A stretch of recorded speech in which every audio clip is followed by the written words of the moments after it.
At 8:30. Okay. So we did bring a couple visitors today with us. This is Michelle and Jennifer, and they are from Child Care Aware. And they're going to just discuss some of the need here in Stafford County and some sustainability resources. Okay. So I have a handout for each one of you. Thank you. Mhm. Thank you. So we're really here today to support the efforts that are being made here in Stafford County already with childcare. And really just working with Tricia about kind of the advances that are happening here in central and western Kansas. So really we're here to kind of outline what the needs look like in the county, but then also provide you with information about what the follow-up services could be. And we have some sustainability and some programs that help childcare providers once they're established. So really, just talking about what Child Care Aware of Kansas is a resource and referral agency, but we do many more things than that. We connect parents to childcare, but we also work in communities and we provide support with families and providers. So everybody that has a stake in childcare, we kind of try to unify them and then help them with resources and really trying to inform, but also help build childcare capacity. So really what we do know is that childcare is the economic driver in Kansas communities, influencing jobs, community vitality, positive outcomes for children and families, and a long-term workforce. Sometimes we don't see the connection between workforce and childcare, but we're seeing that many women are out of, and that's our first handout here. If you look and find the business and childcare, Stafford County. It talks about short-term benefits include and long-term benefits include a more sizable workforce for especially mothers to enter the workforce. We know that COVID prevented a lot of women from re-entering the workforce. And we know that that's a constant concern about workforce and building workforce and people getting back to work and businesses being able to flourish and get the people that they need back. I want to kind of take a step back here and say, you know, it's part of the infrastructure childcare is it's the support that gives, it's almost like a need as in food and housing and healthcare. We have to invest in early childcare systems for our state. Parents can't afford to pay more and providers can't afford to make less. So we still need regulations and standards, but there does need support across the private, public, and business sectors. There's support that is needed to sustain the industry. It's essentially in market failure. What that looks like overall is childcare workers are currently making about an average of $10 to $12 an hour, and many of them that make a career out of this will never even cross over $30,000 a year. So many of them cannot afford homes or cannot afford to even put their own child in childcare, which ends up having them get out of the workforce. And essentially that's what's happening. We're seeing record numbers despite loving the work and being educated and having passion for this kind of work, is they're stepping out of that. I kind of put it in a few numbers about like average income in Stafford County as an individual is $28,000 about, and then average household income is $51,000, and your average childcare for one child is about $500 here in Stafford County. So if you have, Is that a month or a week? it's a month, yep. So it's about $6,000 a year. So when you're talking about a single parent home, it's almost 10% of their income for one child.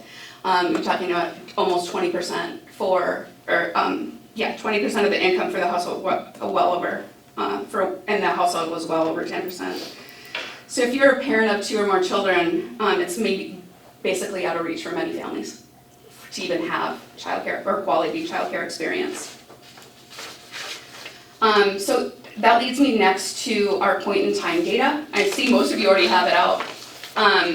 So really, what I want to point out here is, if you look at the top here, the census data underneath there, you're going to see the total number of residents. You're going to see under 6. So, and then you're going to see the next number that says children under 6 with all parents in the labor force. So there's your 201. You bump down to extent desired capacity meets potential demand. Let me explain desired capacity first. Licensed capacity for providers, say they have a license for 12 children, but they only really want to have 8. So we work with providers to get those numbers throughout across the state so that we have better numbers to provide. So really, Stafford County is only meeting the need at 26%. And that means that if you drop down below that, there's potentially 149 spots that are currently needed. And this point in time data is something you can find on our website. Click on your county, it's real time, right now, anytime. Let's see. I think really I just want to go into what we're doing in communities. We're currently working in 53 communities in Kansas. So we're working not only with providers and families, but we are working in the communities to help raise awareness and to inform about the need. Currently, Stafford County has 0 infant and toddler spots, and that means that there's 40 plus children trying to get 1 spot under 3 years old. So it's really a great need for families to get back to work here and community vitality. So really what I'm going to wrap up with our community efforts is we're really here to partner and to provide resources and support while communities are venturing this not so easy task. So, and Jen's going to follow up with the services that we can provide providers as they walk through this and get licensed and move forward. Yeah. So, like she said, there's a great need. However, when you look at accomplishing that need, and she mentioned 53 communities we're working in, and I can tell you that of those 53 communities, none of them are doing it the same. So that's the challenge of the challenge, is that it really is kind of dependent upon the resources and things going on in the community. And so when she mentions that we are working to collaborate and partner, that's exactly what we're doing. Because there is no cookie cutter solution to just kind of plop into any one community and say, do this, we're working alongside communities to support them how they best see they need to meet that need. So I'll mention our resources. However, you can tap into them, at any point that you see fit based on your needs. So some of the things that we're doing in communities is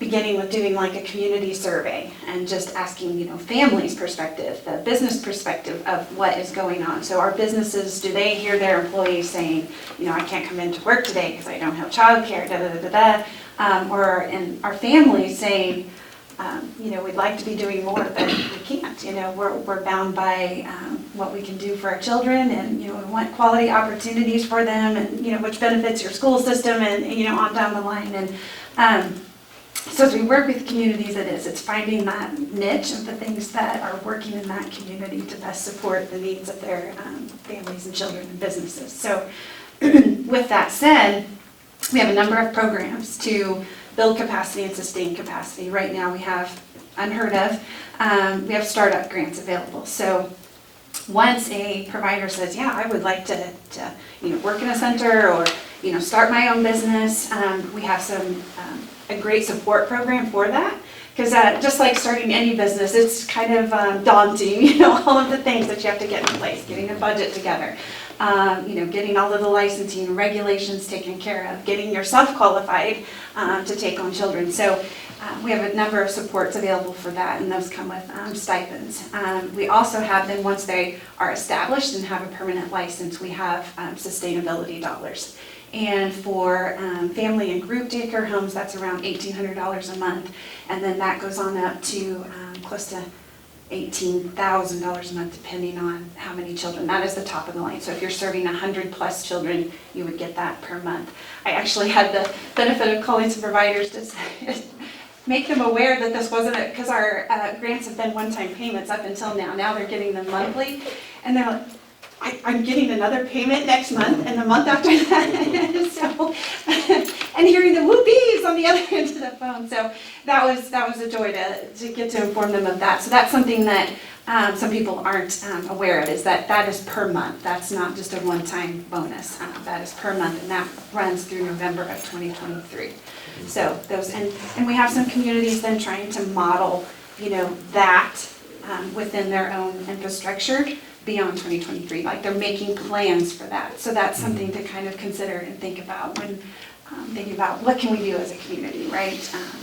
Because those sustainability dollars are working. There are some that, like she said, that are choosing to, do other things, but there are many that are choosing to stay and, keep their support for their communities going because they have a passion for what they do. So those are the things that we have to offer as far as program available. Now, she mentioned too in our community outreach and engagement, we are working alongside, so how you see fit, where how much we come in and partner and collaborate and how much we don't. Maybe we're just sending resources, or maybe we're doing some community town hall meetings to, build awareness of the need behind some of the decisions that may be made or need to be made or have been made, whatever the case may be. So I just want to pause right there and just offer some time for questions or things that as you're kind of processing the information, we're here to Where does assist. your guys' funding come from for the grants and stuff? Yes, I mean, most of it is coming from the CARES Act, okay, so, yeah. okay. Yeah, which is funneled through the Child Care Development Fund, the CCDF funds. So, working through, some of the programs are funded through the Kansas Department of Health and Environment, and then some of them through Department of Children and Families. Okay. So, kind of depends on the specific program where the funding is coming from, but partnering with those organizations to distribute funds. So the funds that you guys can help with are mainly, once a person has their facility and ready to go, yours is more like the funds for helping get people hired? Yes, Okay. correct, yeah. So that's one thing that, communities have been looking to do then, is that those very initial stages of just how can we support people becoming interested in the field and, owning their own childcare business. That is something that, it doesn't have to be, but generally in smaller rural towns in Kansas, that's traditionally they're looking at family daycare homes or group daycare homes, because operating a center comes with more qualifications necessary of staff and things of that nature. So it is harder to keep that sustainable, that model sustainable. Now, are there some communities doing it? Yes.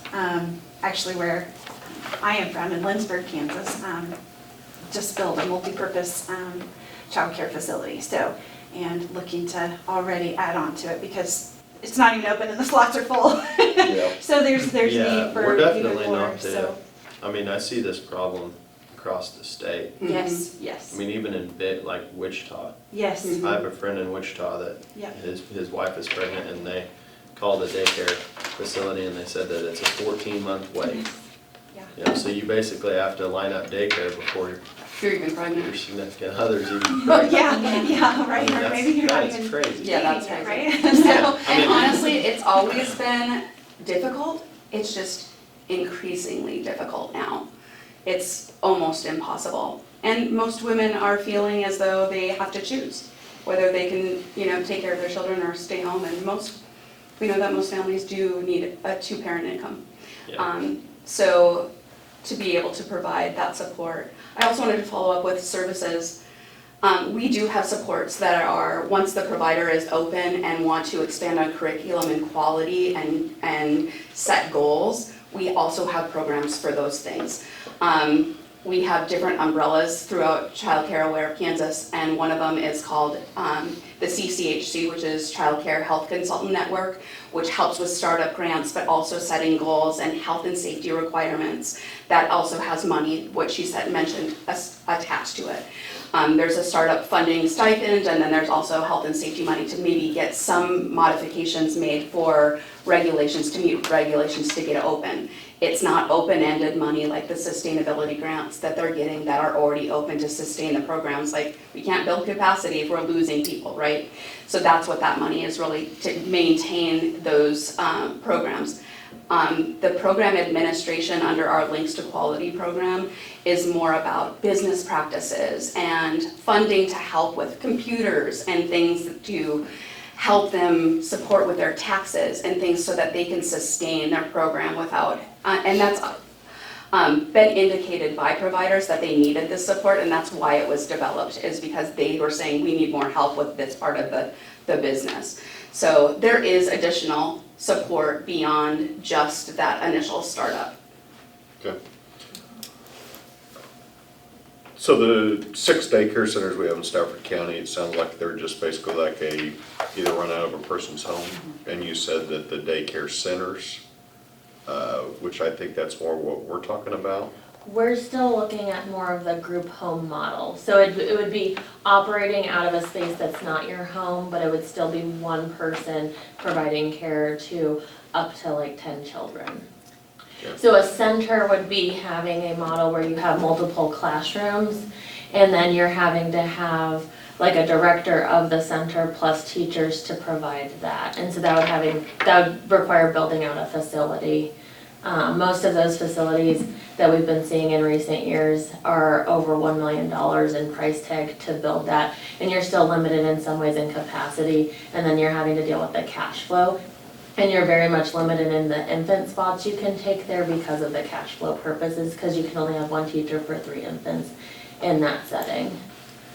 Okay. We see a lot of communities that are going with the group model.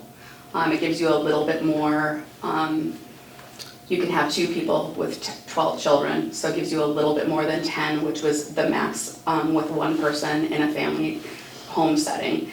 So, and most people that are just 1 person probably aren't having 10 children, especially if they have an infant. That's really difficult to provide quality care for that. So I think most providers choose to be a little bit less, especially in that model. But the group home seems like that it's the possibilities, people using modules, building in existing buildings, all sorts of different things throughout communities. There's a lot of options. So that we are seeing that probably more so than the other choices throughout. Mm-hmm. When you say this $1.1 million economic impact, that shows bipartisan voice and gap assessment, explain that number to me, I guess. Yeah, so if you're looking at the gap, so, and then it on the point in time, it notes, how many potentially need care, so both families working outside of the home, so that's what that's based on. So if that number of individuals, family members, 2 parents, were working into the workforce, that is what they would generate. Okay. So that's what that number is based on. We also are working with the Bipartisan Policy Center to utilize desired capacity numbers, which I explained before. That's actually based on licensed capacity, so the impact's even greater than that. We're working on those numbers now, partnering with them to dial down a little harder on that number. Okay.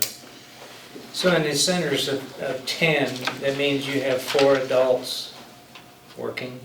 You have an administrator, and then you have 1 No, person per 3? If you just have 10 children, you just need 1 provider. Okay. When you start getting into the full center, so we're looking at what are called group homes, or kind of like an in-home style, that just requires 1 provider. If you get into the full centers, then you have classrooms, and Okay. there's different ratios and other requirements for levels of administration. think it's best, like she's mentioned classrooms, to think of it as classrooms. Okay. So you're filling like 20 children in one classroom with 2 teachers. And In the then center model. in a center model, yeah.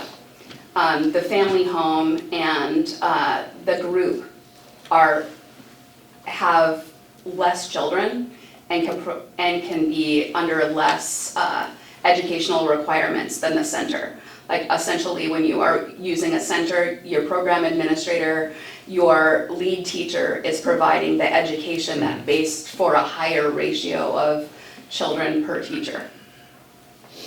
And the group daycare home model gives you flexibility of the age of children you can serve. So in a center, each classroom has to be for that age. So you have to have an infant room, you have to have a toddler room, you have to have a preschool room. So it doesn't really offer a lot of flexibility of, oh, we had a baby boom and now we have, 3 infants, whereas last year we only needed 1. So in a group home, you can kind of fluctuate with those age ranges. It's not, there are certain regulations for if you have this many 3-year-olds, you can only have 1 infant, things like that. But it's still a lot more fluid and flexible to meet the need that might be presented in any given month or year. I think as the general public, they don't understand what it would take to build a center. It might not be $1 million here, but it could for sure be $500,000 or $750,000. Well- And then the constraints that you have based upon that center, it's not as efficient as these smaller. Right. In Leota, Kansas, they got their bids before the pandemic hit for $800,000 to build a center that would only have capacity for about 40 children. And since the pandemic, I think they're approaching the $1.5 million price point for that building. But again, that was only gonna accommodate about 40 children. Yeah. So when you look at kind of the cost of like building an infrastructure per children being able to be served, I think that's why we've been looking more at doing the group home model. Because even for like the 40 kids, you're looking at relatively the same staff ratio required.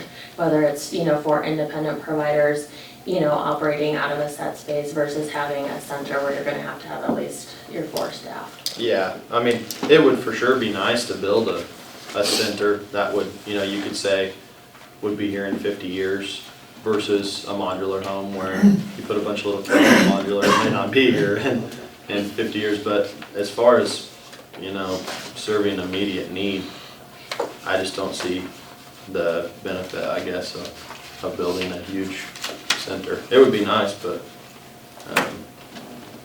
I agree that the way it looks like we're going is the way to go.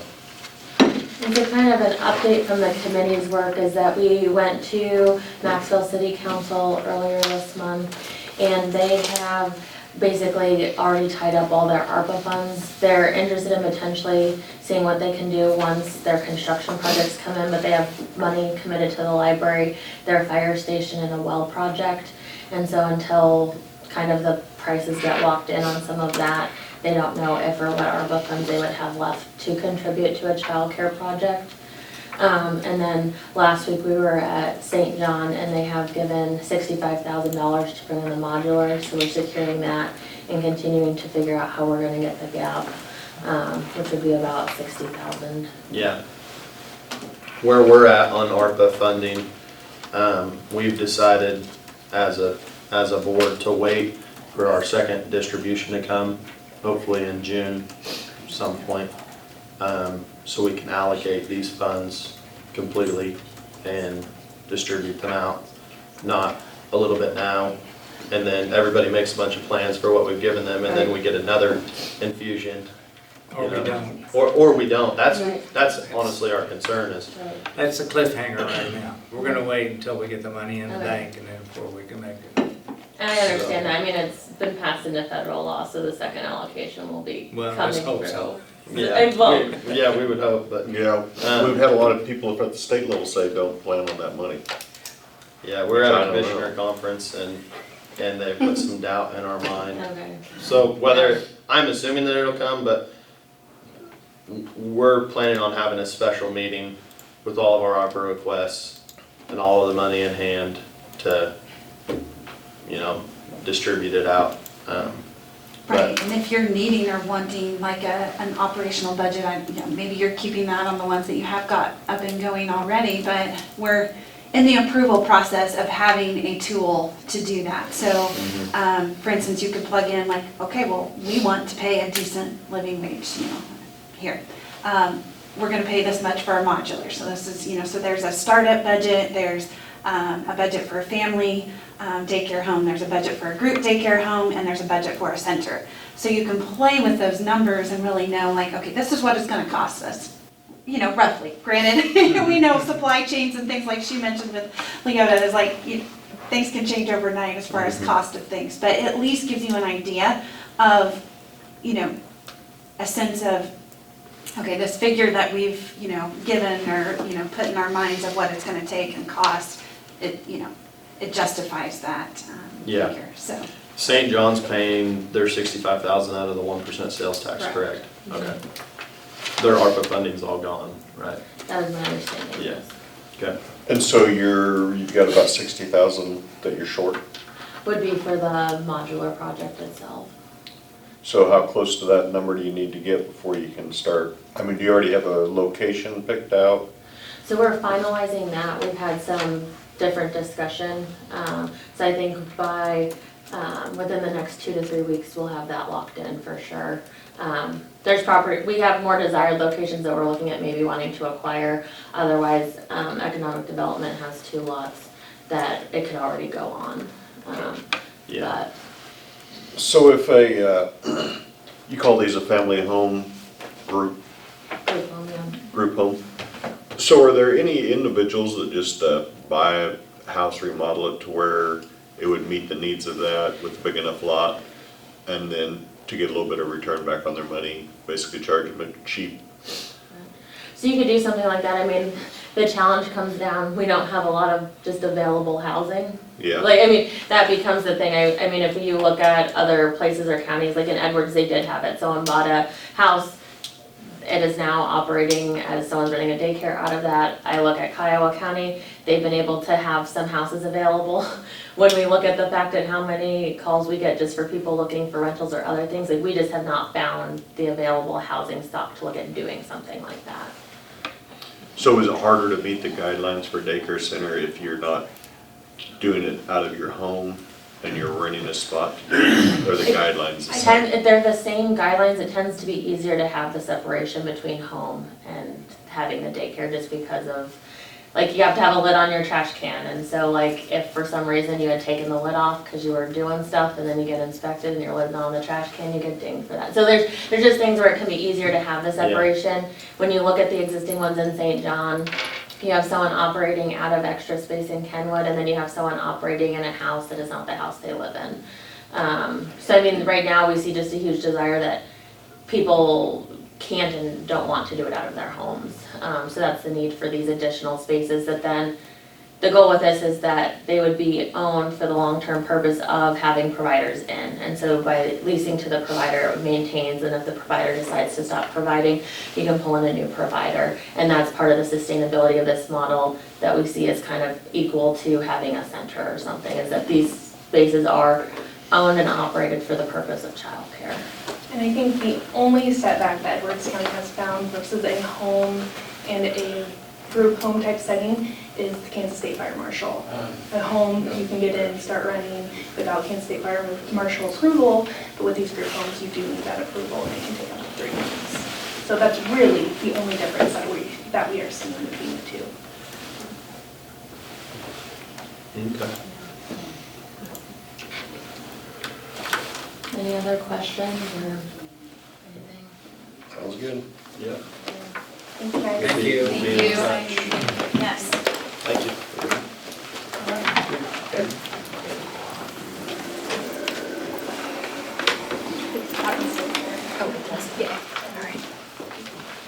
Have a great day. Yeah, thanks. We're ready for you there, Mr. Davis. Which one's the hot seat? Any of them. That might be hard.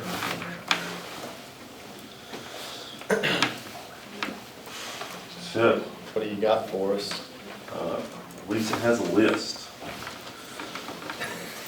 So, on your contract,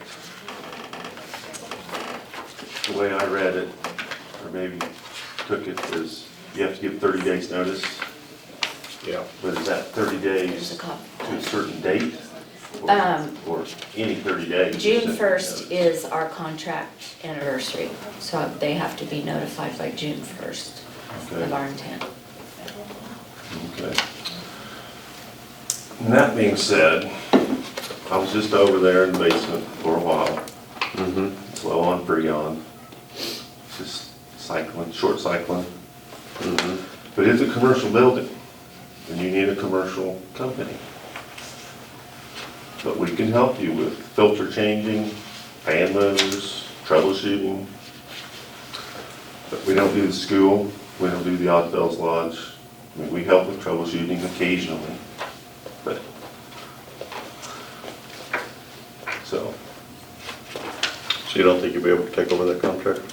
well, yeah, I mean, isn't the contract for the contractor? It's so that they can staff their crew to take care of and know that they have a contract. I would guess. It's really not for you, I don't believe. Do you Yeah. think? Yeah. Yeah. I would rather just do it, and you call, we come. So if we have any problems, okay. Yeah, but you do need a commercial company. It's- You can't send a grant to 6 more months of school? Yeah, well, I was just getting ready to make a phone call on that. It might take another year of school. Really? It's not out of the ballpark, but yeah. Okay. And that's just an annual contract, or is it 5-year? It was a 1 year and then each year after that until somebody says they're done. Yeah. Yep. Glassman, maybe you've used him or not, takes care of Trego County. Out of Hayes, Glassman, yes. Hmm? Where's KBK out of? Woodbine, Yeah, Kansas, north of Harrington. I guess, are they still there? yes. Yeah, it's Glassman out of Hayes.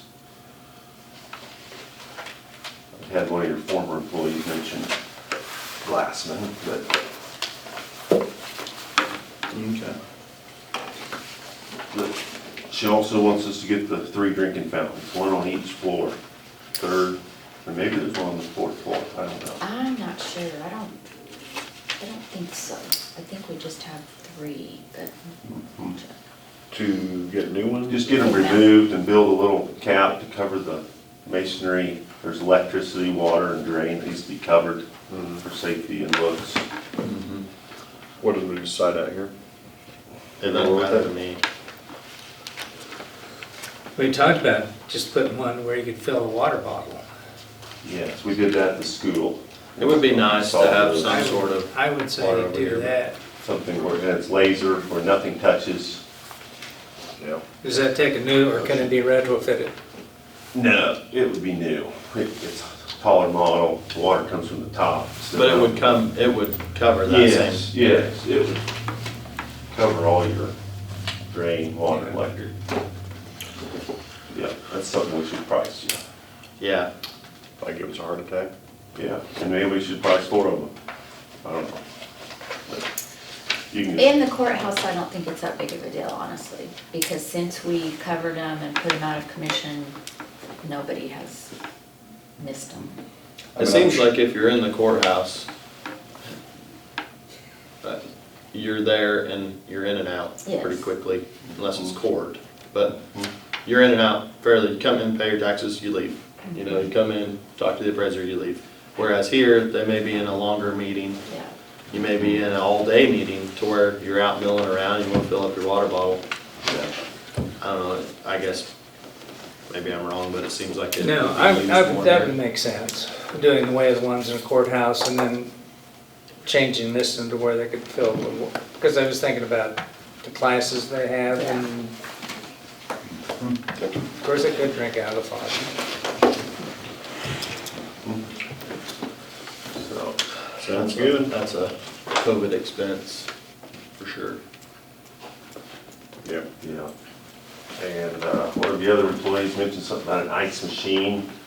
They tried a inexpensive online model, and it's For the courthouse? Yeah, it only worked a few months. I don't think it was very expensive. But, Maybe we just all buy them Yeti cups and they can fill their ice up at home. yeah, the second floor, there's a lot of traffic on the second floor. And they said they all enjoyed the ice while it's there, so something to consider.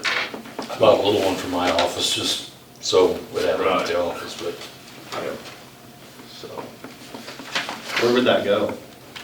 Would it go? The treasurer's office is who had It's in the the one vault, before. the treasurer's Yeah, it's office. in their vault. Is that big of a need? It might be for them. Across the Between whole the second Rod's floor. office and my office, we buy bagged ice and we share it, there you so, go. I'm thinking anytime you have an ice machine, you have a water line. yes. And if you have a water line on the safe, you have a chance for a huge water leak. Yeah, well, there's already a sink in there. Oh, We okay. just added a T.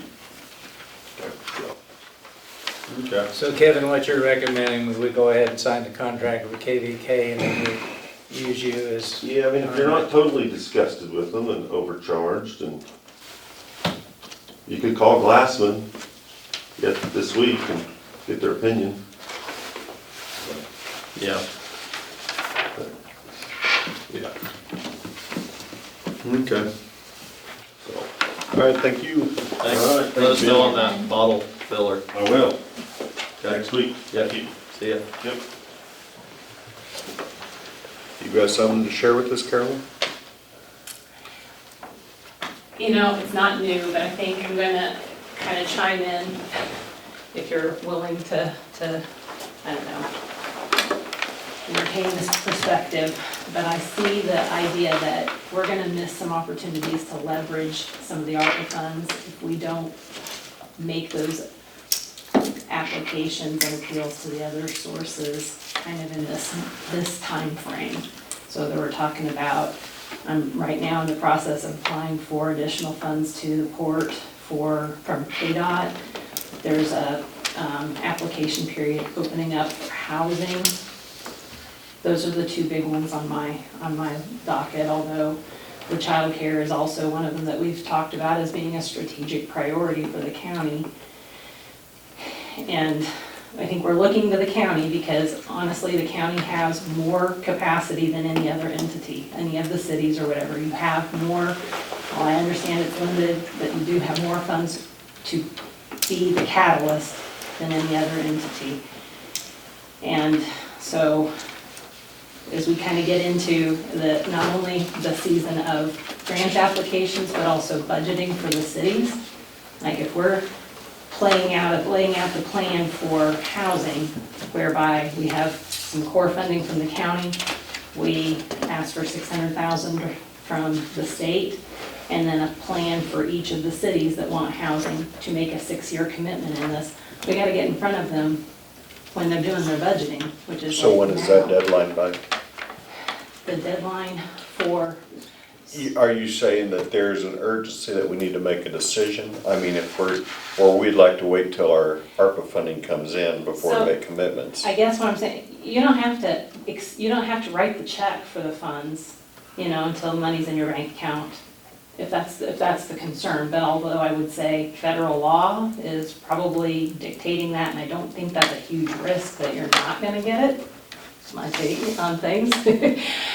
They're going to have to obligate stuff that was dictated by federal law before, and the state isn't in a bad budget position right now anyway. They've got a surplus.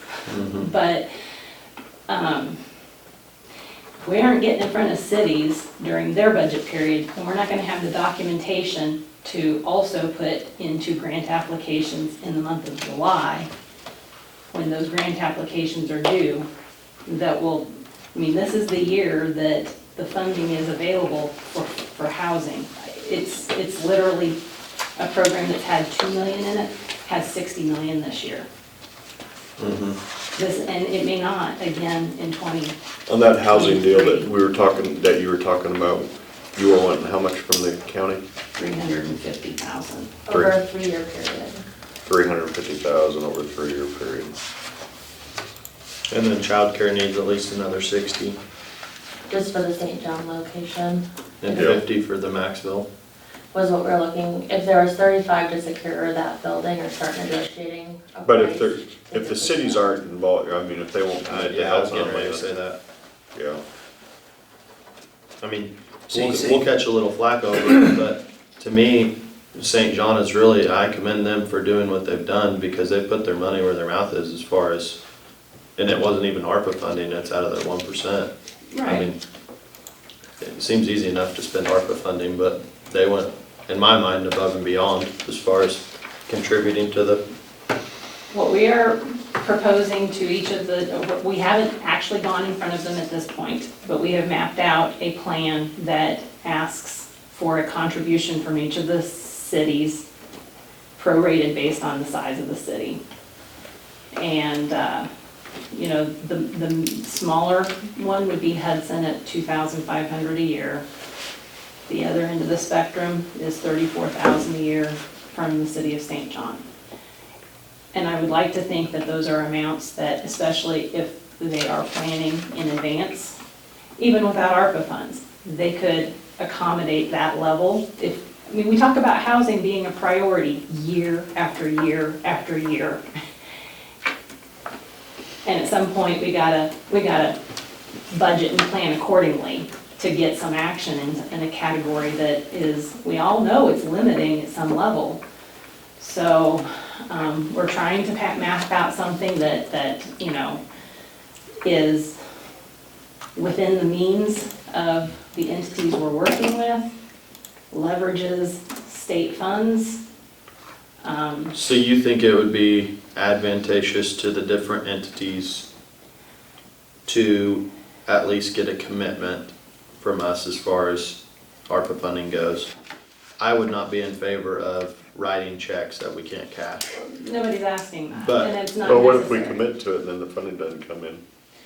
Then you uncommit to it, I guess. Yeah. Then we you look would like be horses. obligated for it. Yeah, We but, look like, well, we got started, but then the county yanked their funding back. yeah, but if we don't get our funding, it's pretty easy for us to, I mean, it's a trickle down effect. Yeah. You walk away from the, you know, the program, I guess. But Yeah. I don't think that that's your biggest risk, and B, we're gonna miss the opportunities if we don't take the first step and go. Yeah. Yeah, did you say Maxville 50,000? For what? For the childcare? Yeah. That's what we were currently budgeting.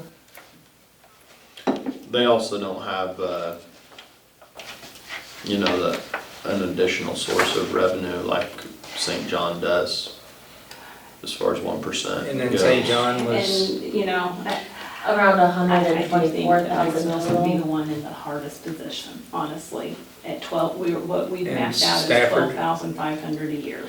Stafford, we hadn't requested because we're working with existing I think facilities that if they currently. truly chose to prioritize it. And I they talked to could city probably council on make Monday, and they're okay, $12,500 because a year work, they but I will they just say need about like this would one be more harder for center right Maxville now. than other towns. So we're I working guess. with a business Even to see if we Hudson, can they use have a their charitable space. endowment set as up that opposed kicks to, off about like, $2,500 new a year. construction. So all we need to do is get the city to agree not to request fund, you know, to endorse the idea that that charitable fund is dedicated to housing for a 6-year period. And they probably aren't gonna have to, if they play their cards right, Mhm. wouldn't have to take it out of their city budget. How much was the building purchase in Maxville? So I mean, the Roughly. asking price is 35,000. I think you'd have room to negotiate. We can't start negotiations unless we actually have funding to carry out the purchase. So maybe 30K. No. And Stafford really wasn't interested In which? in putting in childcare. So right now, they're more stable. They have 3 licensed facilities. The countywide survey we did showed a need for like 1 more. We're currently in talks with a business there that has space that could potentially accommodate what we're talking about here.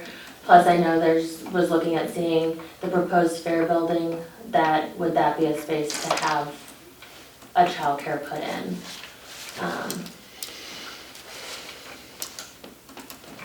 Okay.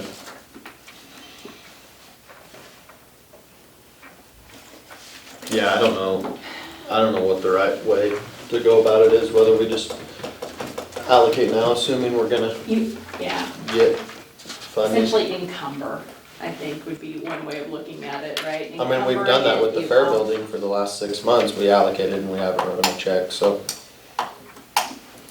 And have they progressed any? I don't We're know. not involved with the project. Yeah, I don't know that they've progressed any with this, with the, city grant. It's a little aggravating where they didn't, I mean, the money was there and basically didn't do anything to get money from elsewhere. Because there's that SBA, or that USDA grant, but only the city can apply for it. As a county, we can't, but the cities can. And it's either a grant total, or part of it could be a grant and low interest loan, or no interest loan, so. So I think the ball is in their court in regards to that, in regards to the fair building.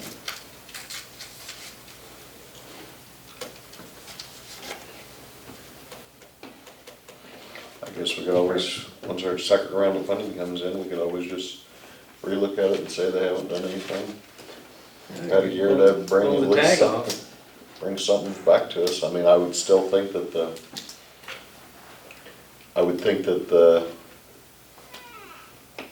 Stafford would want a building and the fair needs a building. I would but think mean, so, yeah. I know it's a bad time to be building right now, but we only have till 2024 to Yeah. get this money spent.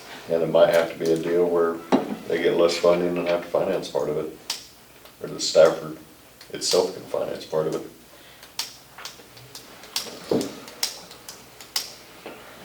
So our main priorities right now is support, housing, and childcare.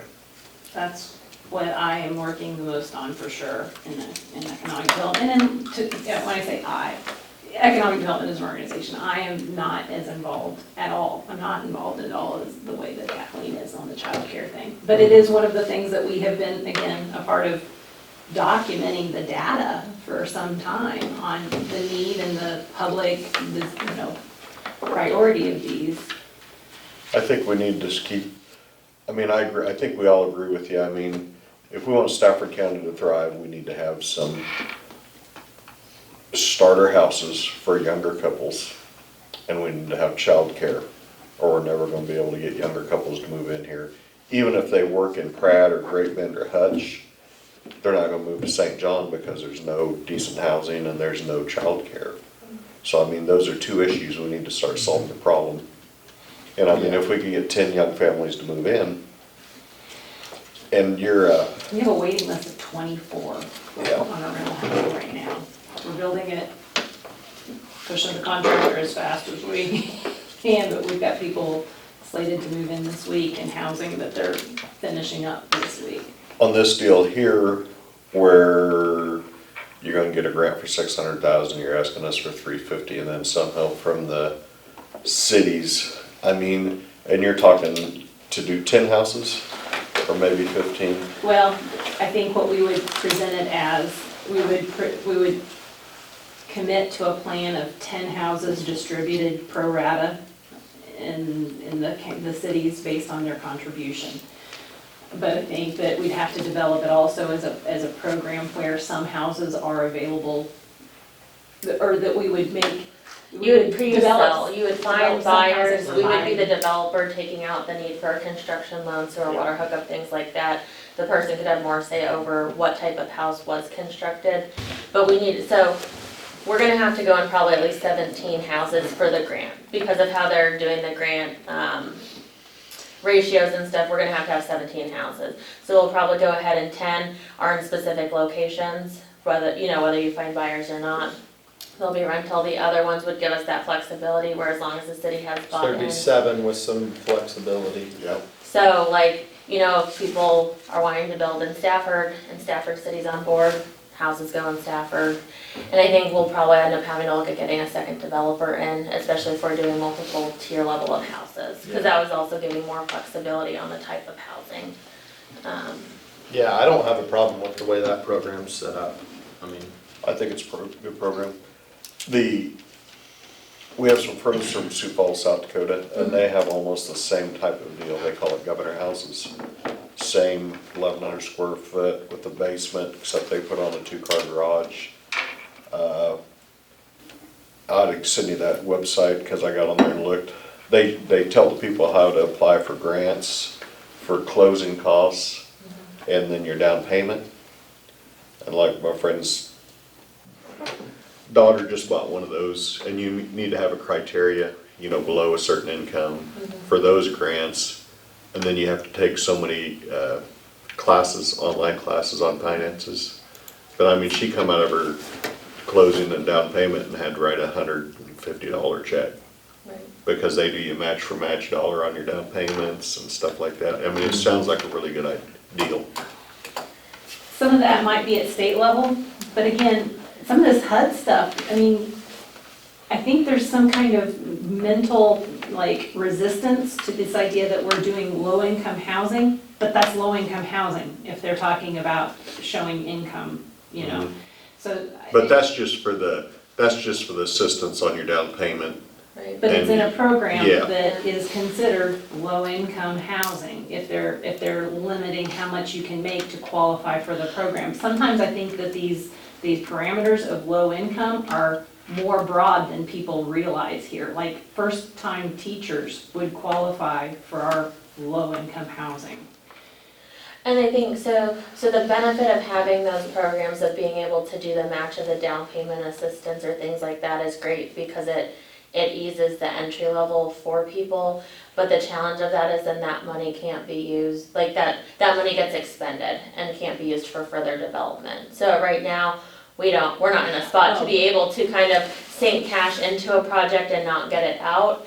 And so we are looking at, like, if we sell, there might be some ways to do certain things, but we'd kind of be selling at cost to then build the next house. And so the 17 houses would expand in addition So to I think everyone what being she's sold. saying is if we ask for the grant funding to do that kind of program, No, I then we think would they be. guide them. We don't have, there's not programs set up in our area that people can qualify for, I guess is how I'd say. Unless we chose to use the state money to develop that kind of program. Yeah. So there's not a statewide program. There's a lot of funding in Northwest Kansas because of the Dangy-Hanson territory, but we're not within their funding district. I just thought it was a neat concept. It And is, maybe so- South Dakota's, Maybe they call funding these things governor houses, and they've built Yeah. like 2,500 of them. And And then they have a prison to where they build the houses off-site and then move it on to the basement. So that sounds like a state Yeah. based program. You know, some of the federal, I mean, like what we're using for the current development is actually federal funds being funneled through the state of Kansas. So those are more, you know, they're federal restrictions, or we're executing it in the way that we think fits here, but there's more, I don't know, it's less unique than maybe some state-based programs are. But we wouldn't have had the flexibility to use that funding, for example, in anything that provided kind of closing or down payment assistance. We can sell these houses, but it has to be to a person who otherwise qualifies to rent them, and it's they often. won't qualify for a mortgage on it. So like the current houses that we have, you could sell to someone who qualifies to rent them, but if they qualify to rent them, they're not gonna be able to afford to get a mortgage to actually buy it. Yeah. So, but none of those restrictions would be on the new development that we're doing. And your main goal would be to just find somebody who wants to build a house. You're not looking to build these and have rentals, you wanna get them built and sell them. So it's twofold. I mean, our goal with the new housing is if we can sell them, we wanna sell them. Yeah, The thing is, we're guaranteeing that we're gonna have 17 built for the grant. So if we can't sell all 17, that's okay, we'll hold on to those for rentals. Maybe they'll sell later, maybe they'll just be rentals.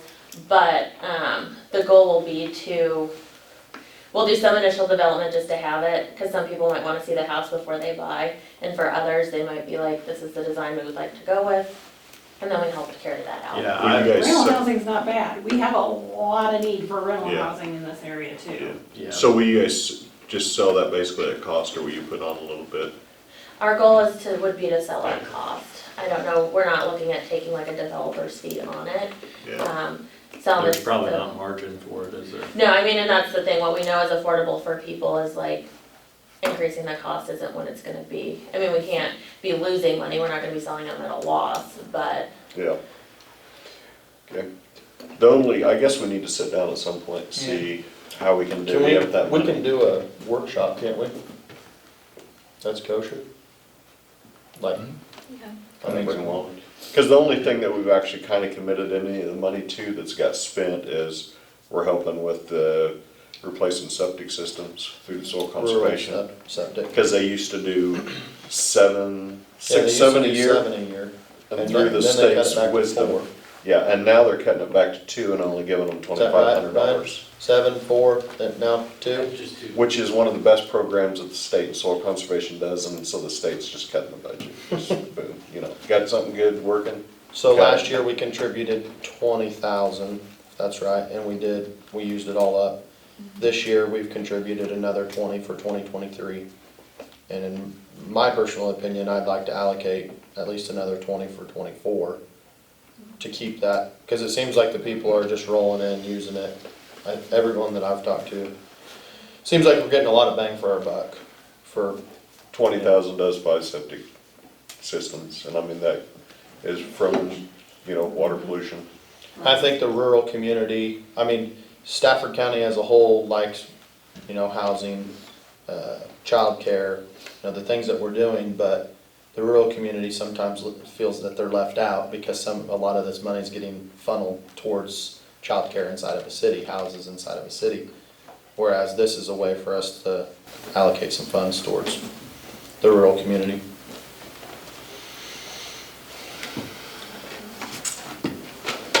I will Well- simply put, I think we did talk about this at the Port Authority meeting too, but the fact that the state has really pointed out that our county hasn't contributed Yeah. anything to the port, and I don't think it would need to be a large amount to put a marker out there that the county, yes, is willing to put something toward this. So, you know, whether that's ARPA or capital outlay, again, I don't think it would need to be a large amount, but allow me to put something down that the county has If we're, contributed to it. What If would we're- be your definition of not a large amount? I don't know. Relative to the size of the project for, you know, a $10 million project, 25,000. Yeah. if we I can't, was thinking more. You were thinking more? Well, then I probably should have said anything. no, I was, you hit my number. No, that's kind of what we discussed the other day. Yeah, you know, it's basically a showing of goodwill. On the 350,000 the housing deal needs, if we commit to 300, and then we do all of our other stuff, and then if we come up short, or if we come up long, we could get more money, is that 350 a hard number? Or if you guys get 300, can you fill the I gap am there? putting together a budget that makes sense, you know, I can show that we cover costs and cash flows. And it is based on, it's really modeled, I mean, I think this is probably part of what will sell it. It's very much modeled on a program we've already done and that the state seems happy with. So in that case, we got 500,000 from KHRC, we got 350,000 from the Federal Home Loan Bank, and we haven't actually started carry, but we have a loan in place for an additional 200 or 250,000. We got an extra 100,000 to compensate for COVID, you know, related in costs of escalating construction costs. And so essentially taking that exact same model, 600,000 from the state.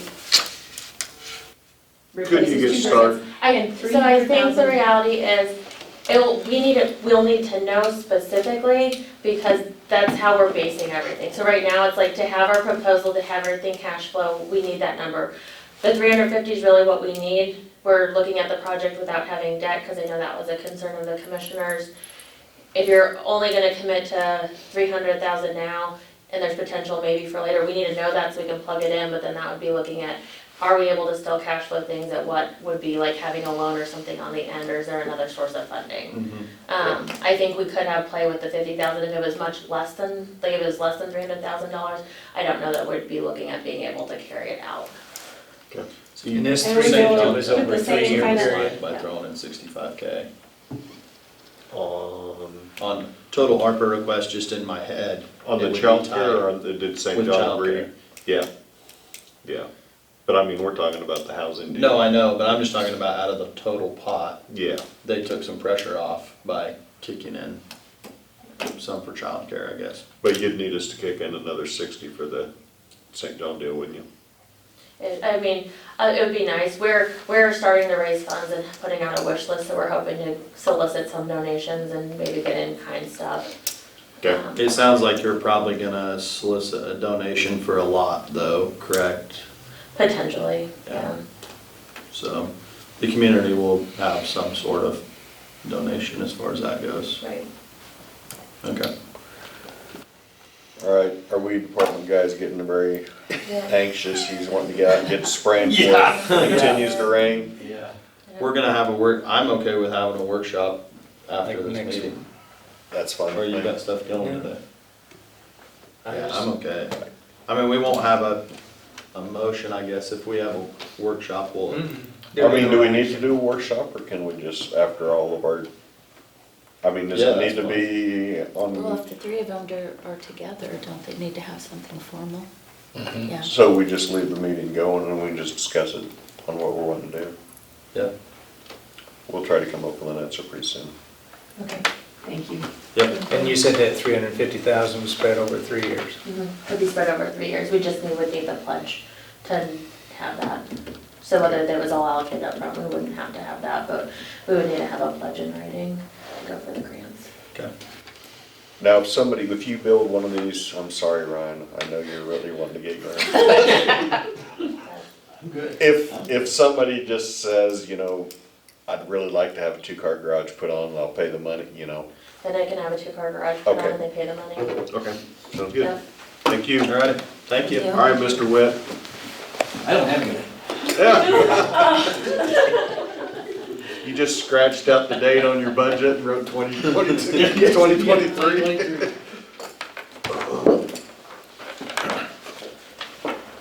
Start with environmental services.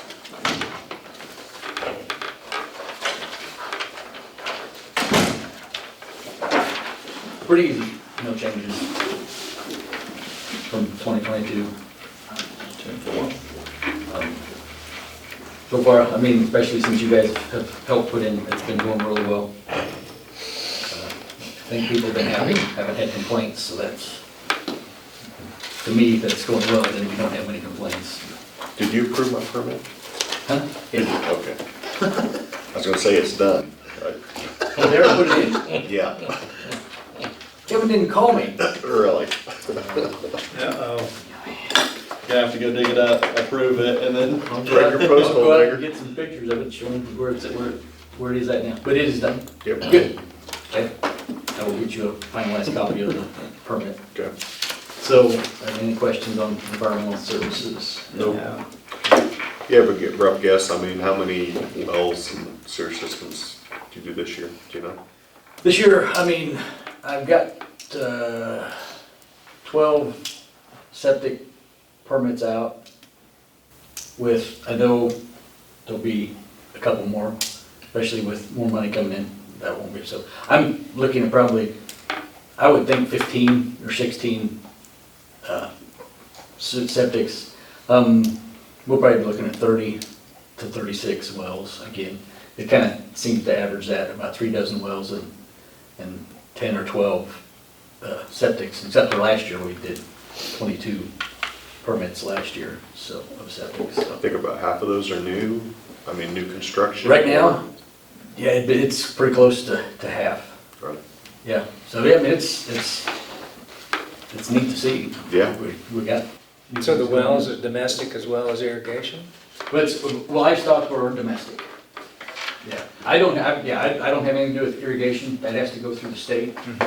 And so, anything over. And that's not counting the oil field wells either, that are plugged right back out, or that. is Right, it? and I do those too. Yeah. But yeah, they're meeting. But you're talking 12, or you're talking 3 dozen livestock And domestic, residential. yeah, right. Yeah, and I don't worry, like you said, the oil field, I'm not too worried about, because it is normally plugged right away, or, you know, they plug them right. But the ones that I wanna keep is, some of them wanna do them and then they'll keep them, Mm-hmm. and so we wanna make sure those are permitted for the landowner to keep them, Yeah. but. Noxious weed.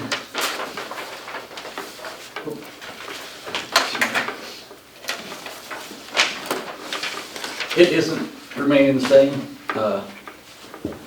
Just going down, I did put in a small cost of living raise for my secretary and myself. Otherwise, it's all chemicals and fuel basically that I've raised it. Went from 20,000 chemical budget to 24. Tordon isn't so much, hasn't been bad. It's been just a few percent. It's your Roundup, 2,4-Ds, dicambas, those other things that have doubled and in some cases tripled. I don't carry, I'm not planning on carrying a lot. I have to keep something on hand for someone to come in if they need something. But it's not, it's gonna be very limited selection. I don't have the budget to keep a whole lot on hand, so. And I ordered Tordon, 7 weeks ago. And it's on allotment to the wholesalers, and my 100-gallon that I ordered isn't a big deal to a lot of them, so I'm hoping that so I'm down to not a lot, I'm hoping to get through until I can get that order in, so. As far as everything else, like I say, fuel, just a little bit. My other big one, well, is 500 up on my repairs and maintenance. That's the cost of, well, gas, it changes, oil changes and stuff. Went up. So Use Rotella in your truck, whatever whatever it is. they're using, Is yours a diesel? yes. I'm sure these. I would Yeah, imagine. Rotella's like $9 a quart now. Yeah. It is? Yeah. Yeah, the diesel change is a couple $100 Yeah. easy. And then if you have to add an air filter or something. Yeah, else, mine's 400 the other. Yeah. Air filter, fuel filter. Yes. Yeah. And oil change, $400. Yep, Yeah. and so, but otherwise it increased from 96,000 to 103,000.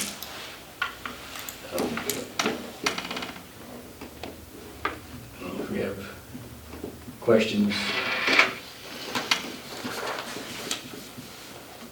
I don't have any questions. Okay. I did get the lot sprayed the other day. Everything, only question I do have is when I looked at the sheriff's, those trees are big. I did not realize how big they were. Yeah. I was thinking spray them down until I do not have equipment to take down trees like that. I mean, I don't have saws and I don't have anything to haul them away with or anything like that. I think if you give them killed, I think the fire department uses that deal too in there some for storm If I stuff. can get them. If you can get them killed, Okay. I would say that the fire department or the road and bridge could take them out. Okay. Yeah. Because I was gonna spray the other day, but we had an easterly wind and with the house next door, I couldn't do that. So I need a nice southwest wind to blow it away Yeah, from. don't kill all my Away- flowers. away Get a from big properties. get a big north wind and it'll blow on Bryce's. Yeah, that's what I said, I need a south wind. I don't know if everything you blow can, away. yeah, I don't know if you can hack and spray them or spray the whole tree. How do you kill them? I would probably go with the whole tree Yeah. now, Really? right now. I mean, if it was more dormant season, you could gird it Hack and into spray it. it, yeah. But yeah, and with that size, I can't do cut stump because they're too big for anything. I don't have saws or anything to take them down. So yeah, so my thought was just to spray them, let them die out, and it'd be a heck of a lot easier. I didn't realize they were quite as thick too. I mean, they're tall and thick in there. I didn't. Yeah, Yeah, it's gonna be a problem. It's gonna ruin that fence if you Yes. don't do something quick, if it's not already screwed up the So, way it is. but yeah, I will get on that. I got Taylorsville, rest of it sprayed. Okay.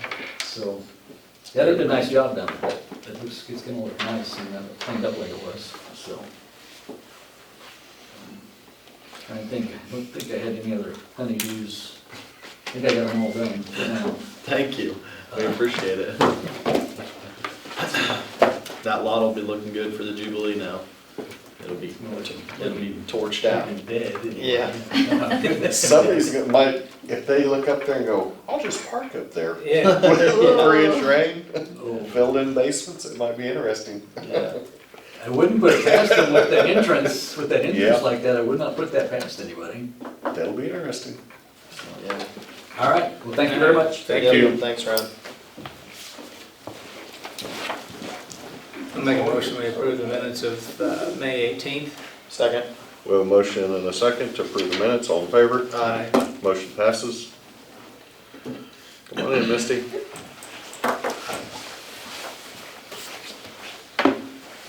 You don't have a big chainsaw, do you? No, well, fire department does. I don't think it's that big though. It's probably gonna about have to be road and bridge to carry them out with the dump truck and stuff. Yeah, I imagine. I guess, do I need to request, I think we do executive session for evaluation, Yeah. right? Yeah, that's fine. How long would you like? I'd say 20 minutes, something to discuss, yeah. Okay. This, Um, I know we'd Do like you to have something for us, Lisa? I do, but just text me and I'll come back over. Okay, yeah, I'm sorry, Lisa, I thought Well- you were just No, that's, watching. do you need something? Because if Mike, I kind of need Mike in here, so if you want to go before me. Yeah, that's, I Yeah. have an executive session. oh, also, Okay. okay. 20 minutes, non-elected. I make a motion that we go into executive session for 20 minutes to discuss non-elected personnel. Second? We have a motion and a second, all in favor? Aye. Motion passes. I make a motion that we increase Michelle Houston from range 8, step 3 to range 8, step 5. Second. We have a second and a motion, all in favor? Aye. Motion passes. You guys keep these evaluations? You keep them? Copy, Did they- if you wanna keep them at your office, you can, but make sure I have a copy. for Those your two personal. signed them though, right? Yeah, Michelle did, Bailey wasn't able to sign her, she left on Paradise, she's on vacation right now, so when she Oh, gets really? back, I'll have her sign it. Okay, Okay, thank you. thanks. Do you need this? Yes, Okay. thank you. Mr. Nusser, we're ready for you. Come give us good news. The price of oil dropped in half, gonna be able to seal twice as many miles of road. Well, after I looked at the price of oil, then I started looking at the price of fuel, and thought, man, what we gotta do, it's Said yesterday it was first 450. into the picture, because, All the guy can do is all he can do. you know, I got those step increases for them Like guys. they Some said of it them was had 415 fallen behind in or Wichita had got to, yesterday. It's crazy. It is crazy. These oil guys are just making a killing. Yeah. Contrary to popular belief, we do not set the diesel and gas price. Yep. I did see a guy the other day buying a bicycle. He threw it in the back of his pickup and he says, I'm gonna start riding this rather than driving.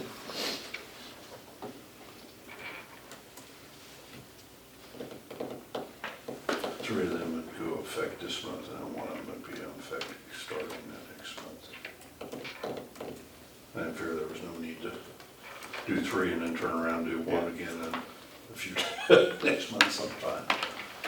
Eric Young's been with us for quite a while, hasn't he? Or is he one, Eric Young? 3 years. Jason Thull's probably the newest. Mhm. Okay. He turned out to be a pretty good hand, and he got a CDL. Is he a good mechanic? Has that Thull gene in him? Can fix anything? Well, not afraid to tackle anything, I can tell you that. You reckon he's 30, under 30? Jason, no. No, he's in his 30s, maybe early 40s.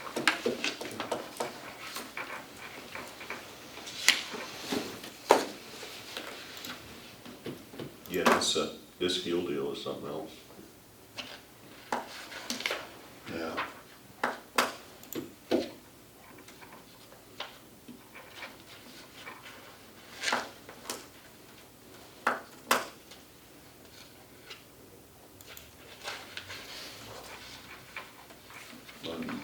That's as much as I've ever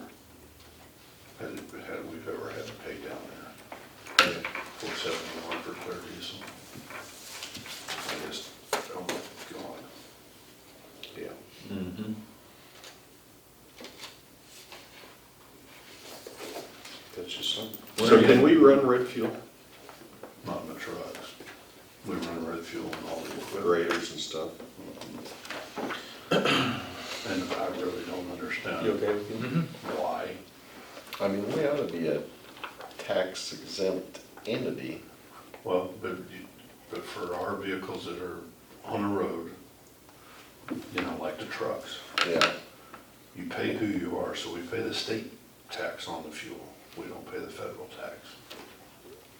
It's just kind of strange, Yeah. but we pay it on the gasoline and on the.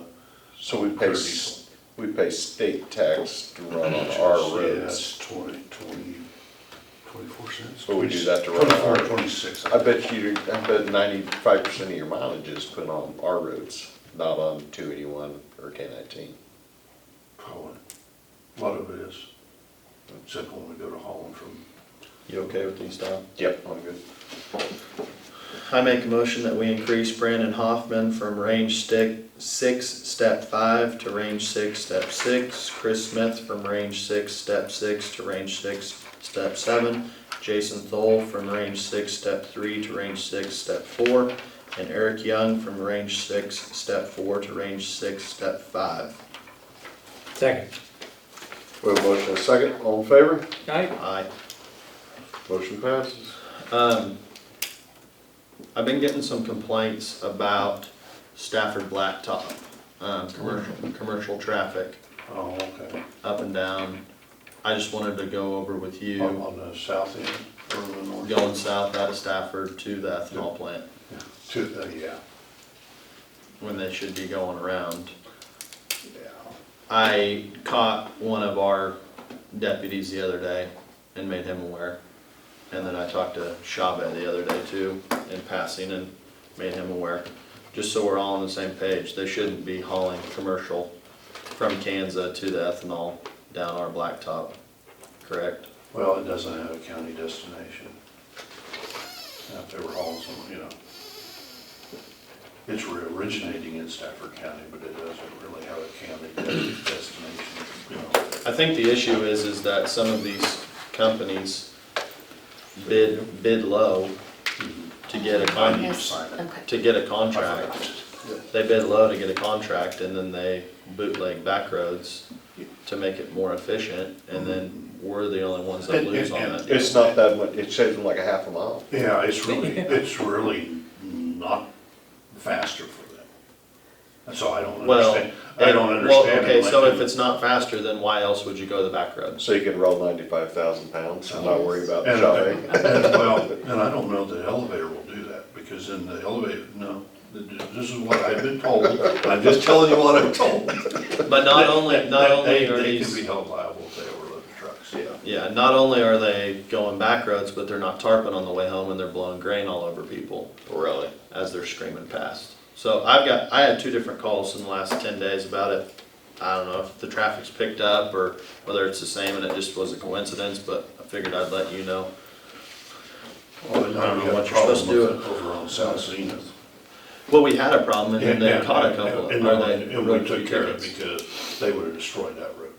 I mean, South Stafford is a lot better road, a lot better asphalt Yeah. than what South Zenith is, but yeah, it still shouldn't be. And I'm not sure Pratt County really wants them going over their roads. I'd just soon stay on 281 and 50. Yeah. Let the state take care of the road.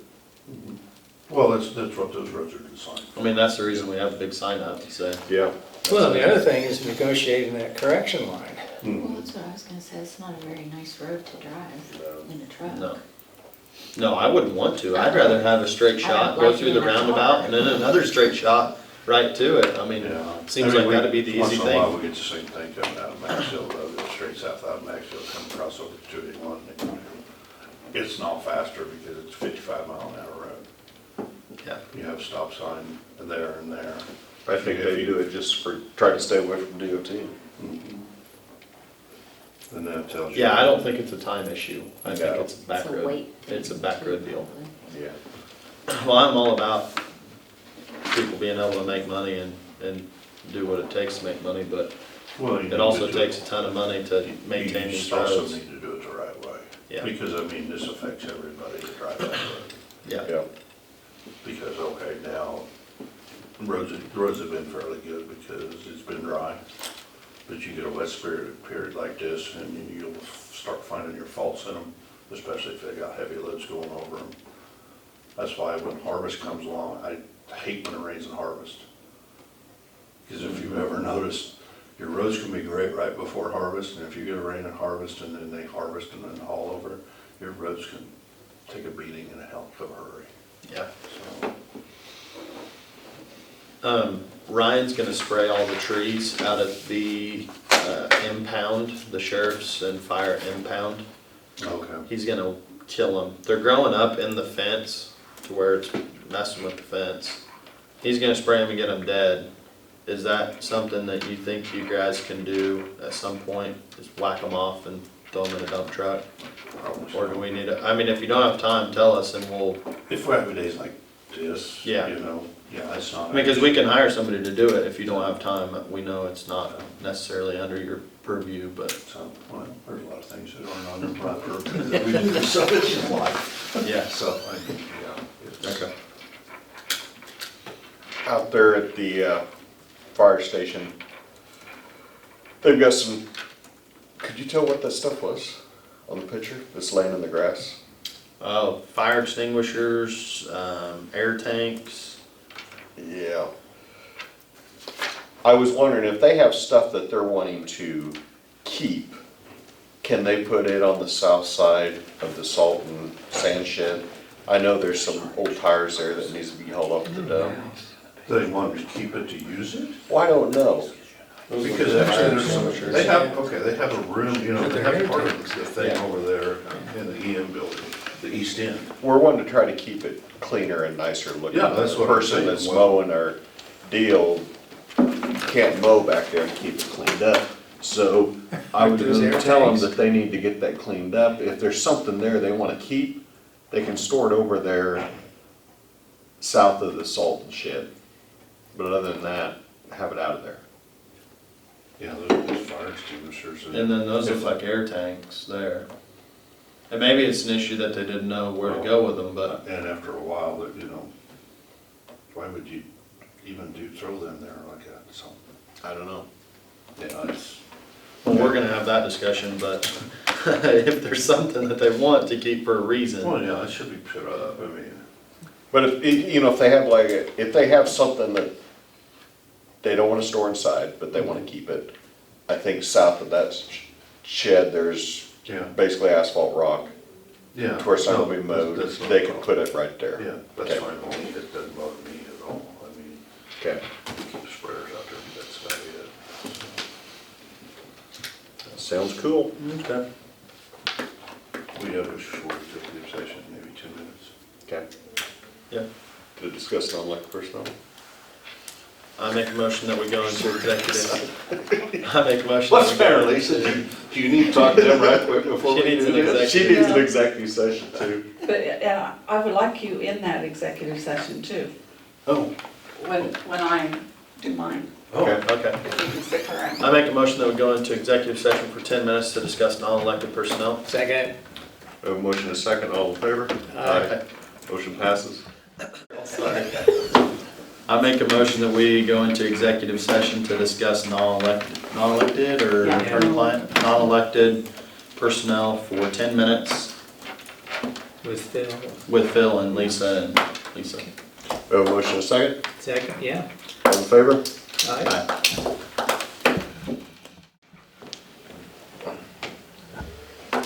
So, do we want to kind of hash out a little bit of what we think Yeah. ARPA funding should be? Do we have a number? Can I have you look at one thing for me first? Yes. With our email situation, you know, working toward getting on our own domain,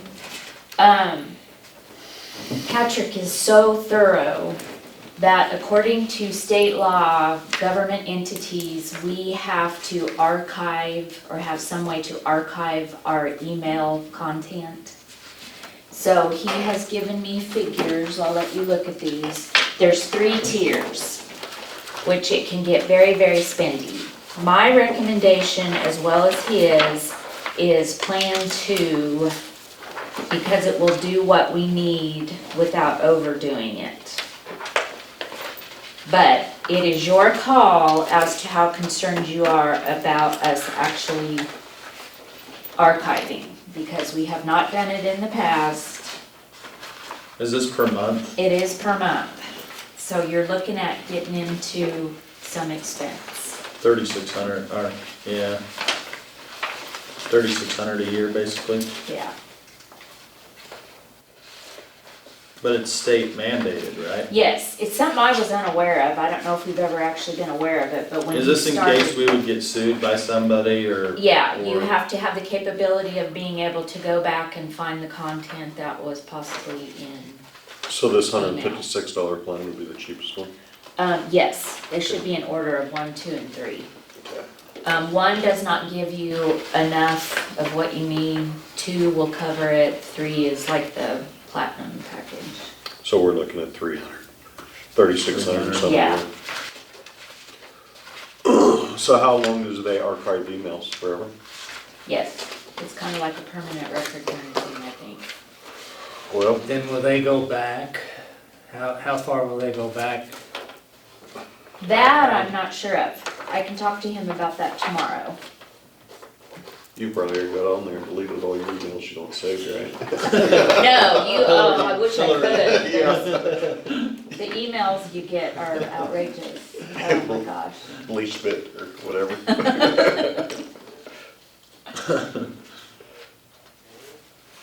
Yeah, I can ask him about that, if it would just start And not that's on going 30. forward. Yeah, and that's on 39 computers. Yes, $8 a computer a month.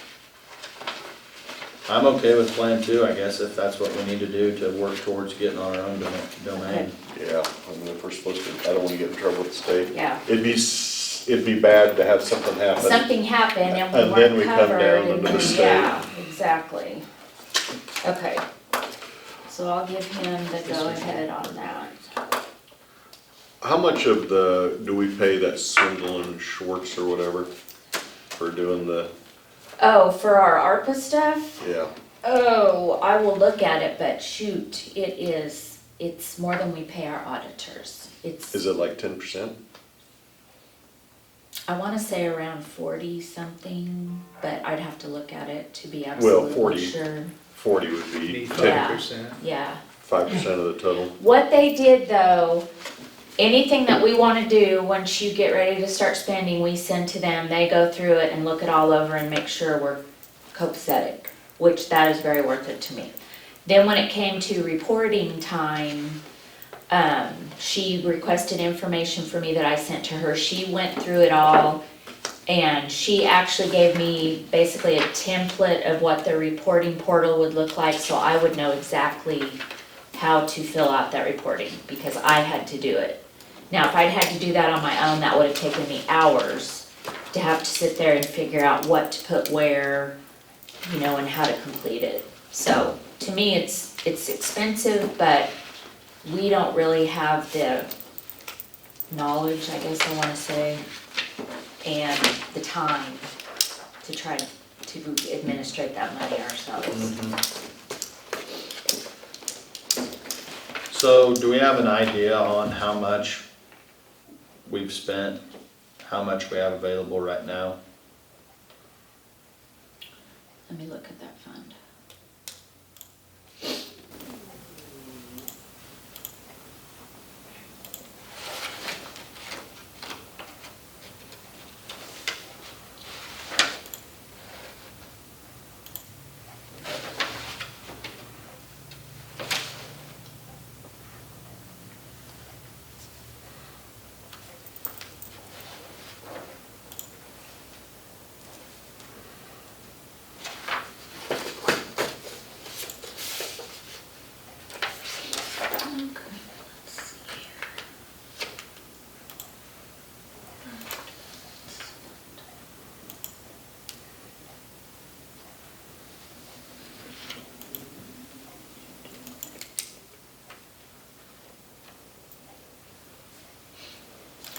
Okay, our fund balance in that fund right now is $383,591.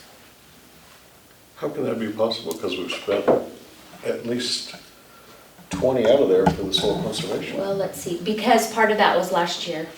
We only had one of those septic systems come out in Last year. 2022. Okay. Yeah, But we granted them, let me go back and. they told us they did 5 last year. They approved, but the checks didn't get cut on all of them at the same time. Okay, so some of the checks are gonna be coming off 2022. Okay.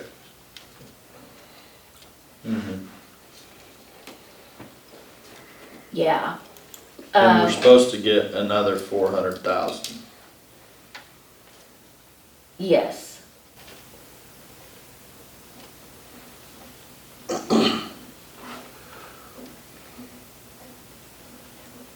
That's 783,000 Minus the 5%. minus 5%. 10% would be 78, that'd get you around. Minus 783.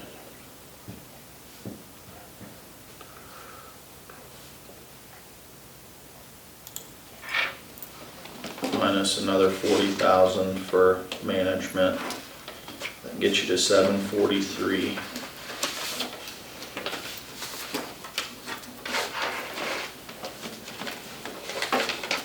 Correct.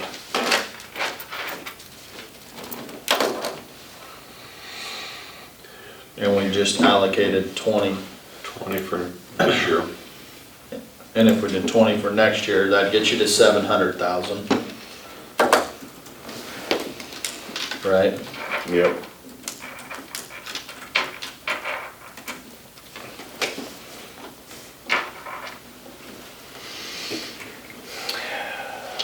Septic 23. 20,000.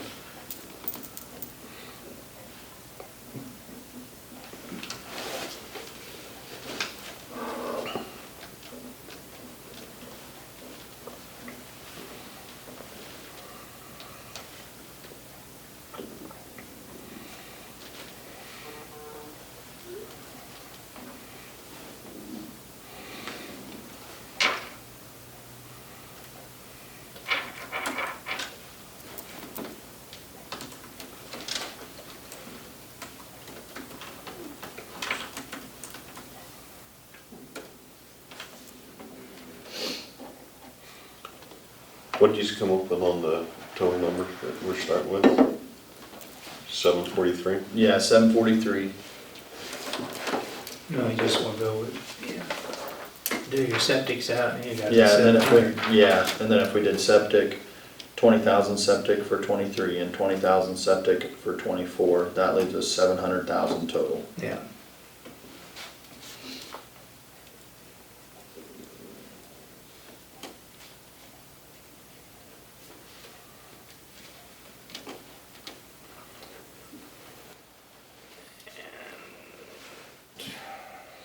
So here's the numbers that I come up with. I mean, on the housing, the daycare, the Port Authority, the soil conservation, and the fair building.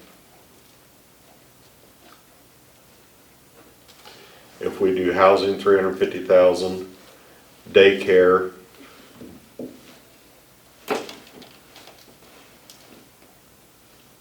the daycare, they wanted 60, but they said they were just hitting people up for donations now.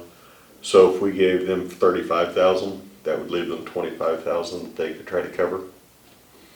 We could give the Port Well, you Authority, got Maxville at 50. yeah. But in Maxville, if the city's not gonna put anything in, I don't think we should put anything in then. I mean, I'd consider this more of a matching fund if they'll put skin in the game and put some money forth. What'd you figure St. John as? 35,000. That'd leave them 25,000 they need to get covered by donations in town. The Port Authority is 25,000. Soil conservation would be 80.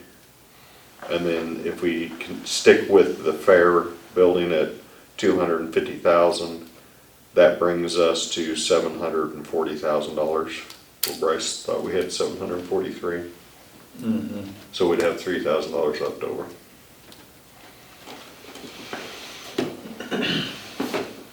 And I wouldn't be opposed to revising that fair building.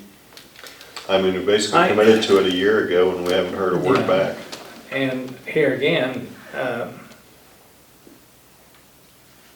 USDA, there's that grant available, all they have to do is apply for it. Yeah. But it's out of our hands, we can't do it. I'm assuming that since whoever was supposed to fill out that grant thought the county's gonna cover the whole deal, there's no use of us doing the paperwork.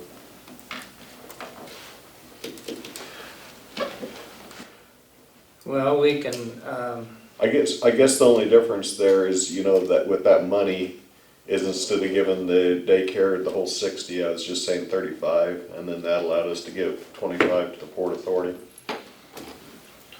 I'm confused on the septic.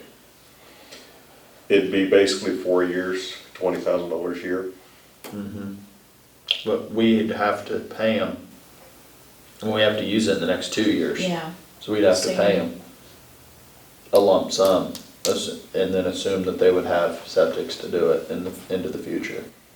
But we don't have to spend this till 2024, right? Right. I was figuring last year, this year, 23 and 24, Okay. $20,000 a year, which is 80. Yeah, but we've already Done 20. done Yeah. 20. But it hasn't come off the books yet. Yeah, it has. Yeah, it has, but they had more matching funds. That's why it's come off of the books, but it's not reflecting as much because they had a lot more matching funds that first year. So really, Okay. I think we only need 40,000 for septic, Okay. for 23 and for Yes. 24, 23 right? and That's correct. 24. Yes. So we've got an extra 40,000? Yeah. Okay. So, yeah. And then 350. Are we pretty hard on the 350 for housing? It sounds like if you're gonna give to housing, That's kind of what I've, Well, she's saying over the next 3 years, spread that 350,000 over 3 years. yeah.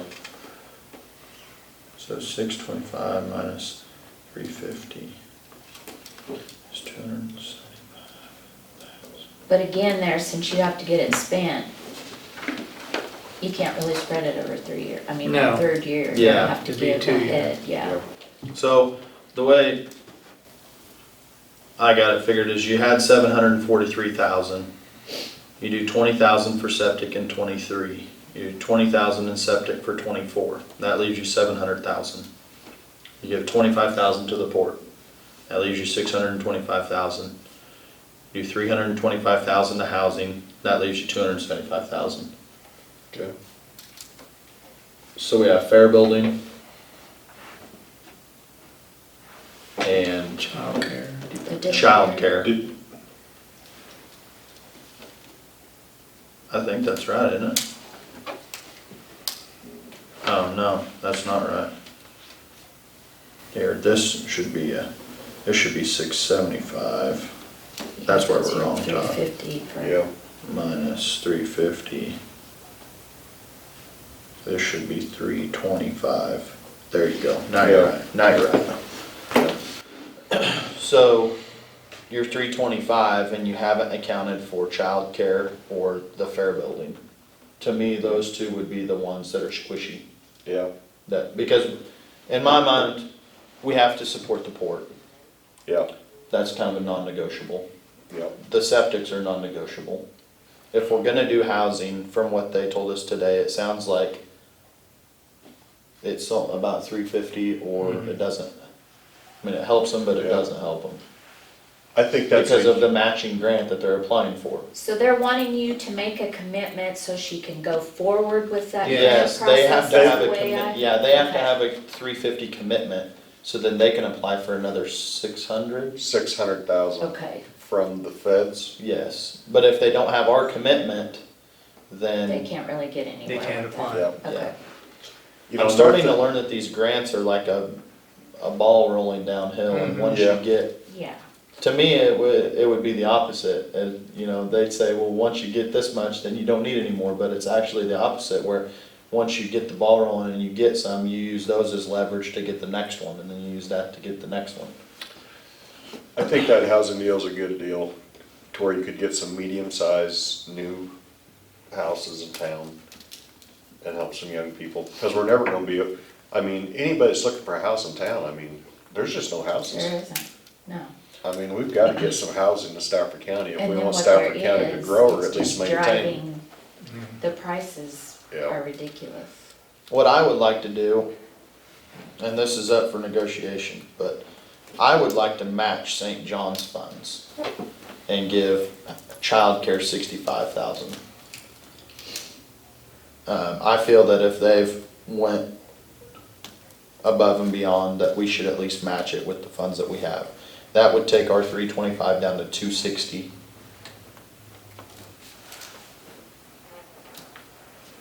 And then we can just tap the brakes and see where we end up on the fair building. Yeah. What do you guys think about that? Well, On if the the childcare? fair building doesn't come to fruition, then we could go ahead and dump the rest of that money into the port. That or more childcare or childcare. More, Yeah. I mean, I think basically That's a on the serious, port, we serious just needed issue. to have a deal to where Yeah, it to shows show good faith. that the county has put money into this. Cause I mean, if it'll get us that extra $2.5 million Yeah. grant, I mean, that 25,000 would be a good investment. I mean, what worries me is, I mean, we've got enough grants that I feel like the rail spur is gonna happen.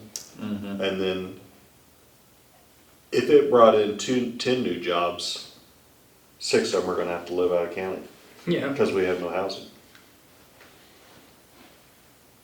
And then even if you have housing, if you can't supply childcare for a younger family, I mean, we need to work on housing, childcare. I mean, the fair building's a great deal, but to me, it's not an immediate, childcare.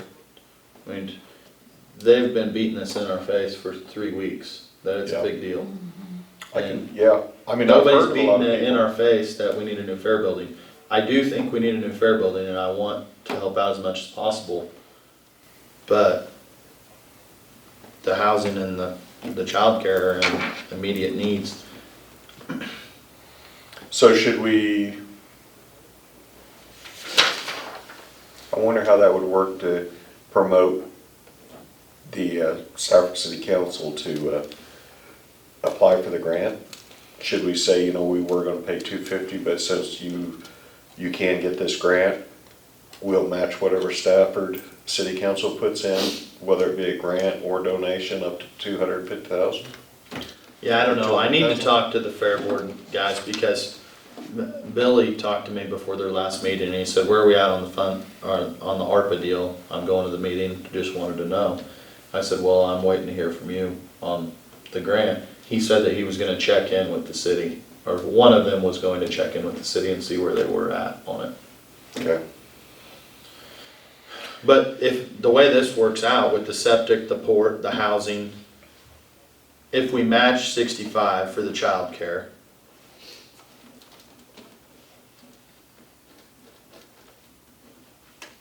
that gets you 325 minus 60.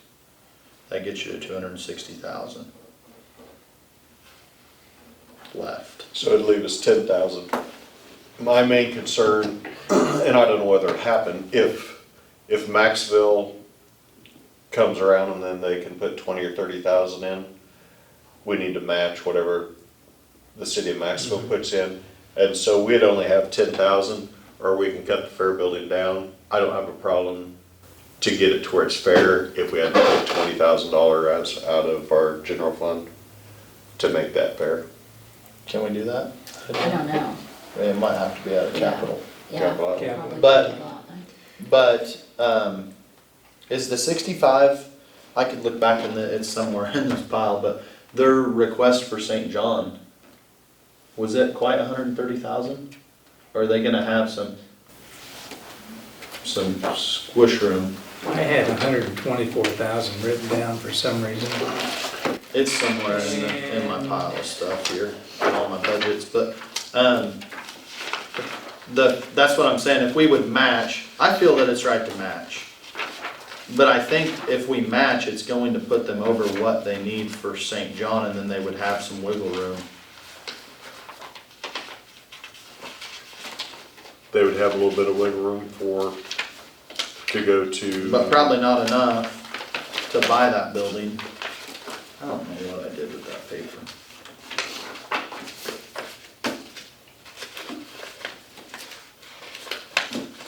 And they were gonna put in a modular. Yeah, Yeah. and there was a building on Main Street that they were gonna try to do In Maxwell. in Maxwell.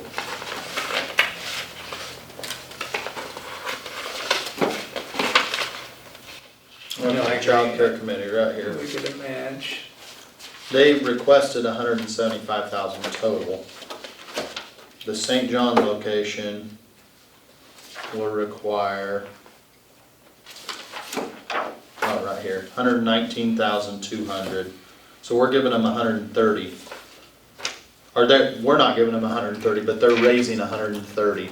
65 from St. John, 65 from us if we would match St. John. So why don't we just give them, instead of doing a dollar match, just give them the commitment to get them to 119? Yeah, And then that would- 119,200, that'd give us squish room for if Maxville would pony up Yeah, money. if Maxwell ponies up money, because, yeah, we need to help Maxwell out. 119,200 minus 65,000 from St. John would be 54,200. If we'd give childcare 55,000. 55. And so that'll basically, it was 20-some That, thousand. that would leave us 270,000 Yeah, in our pot still instead of 260, right? Yes. yeah. So if we take them to How much was 55, Maxwell wanting? 50. Yeah, 51,000. So But you was if thinking- Maxwell come up with 25, Yeah, we'd split the cost with them. yeah, What we need to do is communicate to the child care committee that they need to go back and, to Maxville and say, hey, you pony up half the money, the county will pony up half the money, and we'll get you a daycare too. Because I know inevitably, we will get a call, said, hey, you guys just funded a daycare in St. John and not in Maxville. yeah. I'm good with that. Let's A do that. municipality, if you really want a daycare, a municipality should be able to come up with 25 grand. Now, did that, Or they could raise it in their community. Yeah. Yeah, 25 grand ain't that big of a deal. Maxville on that 50, was that for the building? Or was 50 that for the renovation, the building and? The building was 35,000, renovations was 10,000, fencing's 4,000, equipment's Okay. 2,000. Okay. And then almost 5 grand in contingencies. So they have a St. John plan and a Maxville plan? Do they have Yes. anything that they're talking about for Well, Stafford? yeah, that's what we asked them Stafford, today, yeah. they're Okay. working with the existing facilities Okay. in Stafford. Okay, They said they had more daycares in Stafford than well, they anywhere else. probably do. 4. And then So they that, talk they're about- funneling money towards them and Thank you. helping them with this group, this child care aware, it sounds like, can help out those groups. Okay, Now, they're that are also existing. saying that with the fair building, you could be part of that, could be the day. yeah, could be a because I daycare. know originally that was kind of the Yeah. idea. Okay. I'm okay with that, guys, if that's, do you think we're missing anything? I don't think so. What was, you're looking at the 350 on the housing? We're looking at, Three we're or looking at 340? 40,000 for septic over the next 2 to years. 24. Right, We're looking at 25,000 for the Port Authority, 350,000 for the housing initiative, 17 houses, and then the 55. 55,000 for childcare. Yeah. And that would be, that would get, the St. John location whole. Yeah, And then extend the olive branch to Maxville. Maxville as far as if I you'll think come that's a up with good half, plan. we'll come I up mean, and with it's half. there. And then that leaves I us mean, I think- 270,000 to where if the fair building happens, we got 20,000 for Maxville. Yeah, And then if the fair building happens, then we still got some wiggle room. Yeah. No, I think it's fair because I think that the cities should yeah. take some responsibility for making sure they've got some childcare. And this money that we're spending, I feel like we're investing in the county that's gonna Yes. come back to us Yes, and help the county, because we don't wanna be one of those western Kansas counties that are just declining in population. Yeah. We need to get this deal Well, some of targeted. these counties in western Kansas aren't even having this conversation because they denied the money. Yeah. yeah. So, what do you need from us, Lisa? Like, do you need, because you're gonna have to, There's gonna be some service fees coming Yes. out of this. Yeah, I will communicate with them. yeah, we accounted for that Kind of let them Right. know. here. Yeah, but I mean, with each expenditure, don't they charge a fee? I thought it was Sure. I thought it was Yeah, I a don't total deal. I thought they just looked at how much you had and charged out of that. Our administrator? or Yeah, what? administrative. Yeah, I don't know. Let me talk with them. I'll let them know you guys have done this workshop and you're kind of trying to come up with a plan for how you want to allocate and see what they need from us, and we'll start putting together. So, do we make commitments now to help these entities out, or do we wait? I mean, because at the end of the day, I don't know that there's any recourse if it doesn't work out. Right. I mean, I get what Carolyn's saying as far as the commitments will help them Right, with so they can immediate. go on their way with their plan. Yes. I don't really see why you couldn't. I mean, We're working out our ARPA deal, and we're trying to figure out, we have to turn in these expenditures to Swindle, our yeah. Hawk group, or Swindle group, or whatever it is. Well, it's just the one person It's now. Scott Lloyd Lloyd. Group. Lloyd Okay, Group Lloyd is Group. what it is now. But we're also, we understand the immediate need of a allocation, basically, not in dollar, but in, It's budgeting. I look at it Yes. as the same way as when you budget, and you haven't actually collected. but there's no recourse, if Hot, or Lloyd Group says, hey, that ain't gonna work, there's no recourse to a group against us as far as, no, you told us you were gonna give us that, we're gonna sue you for it, or, Okay, so maybe neither here nor there, but the feds have now said that allocations that are under whatever the threshold is, it's definitely Stafford County, it's under that yeah, threshold. under the million. Yeah. We can spend it however we want. Yeah. Yes. There's hardly, I don't know, I mean, like, I wouldn't spend $30,000 for Lloyd Group to do the. But we've already signed the commitment to them. Yeah. Wonder if we should have Mike look Just- at our contract. I would would renegotiate that. Because the final rule did say $1 million. There's And, hardly, I mean, I say, easy for me to say, I haven't gone to all of the webinars, I've kind of checked out. There is a lot less compliance work on this than there was a year ago when I was doing a lot with it. Yeah. So I wonder if that deal that we did with them, was that for the total amount, or was that for the first deal? I don't know. I can look at it and We didn't see. find that. I mean, what do you Yeah. think about that? Yeah, I don't know. But I'll just have to talk to tentatively- them and look at it and see. Because quite honestly, if there is a lot, I mean, I don't want to take on any more with what I've got going on already. Yeah, Yeah, So I'll look into it. I'll check it out. tentatively, we're looking at 20,000 for septic in '23, 20,000 for septic in '24, 25K for the port, 350 for housing, 55,000 for childcare, which would get the St. John location to their $119,000 budget. That would leave us 270,000 in our pot left. We've tentatively accounted for 250 of that to the fair building, but we're waiting to see on their grant side whether we'd use that or not. And then we'd like to make it known that the Maxville City Council will match what they put in, to get their location whole for their childcare. because the Maxwell deal was like 20, or 50 some thousand. Yeah. Yeah, it's 51,000, So, you know, we have some wiggle room there. We could easily put in 25,000 if they'd put in 25,000 and they could get their location whole. But this is a way kind of that we're seeing on the childcare thing. We felt that housing was kind of non-negotiable. The 350 was a hard number to leverage that into another deal. But we felt that the childcare was not such a hard number. You get the one location whole to where we can do it Yeah. and just take it.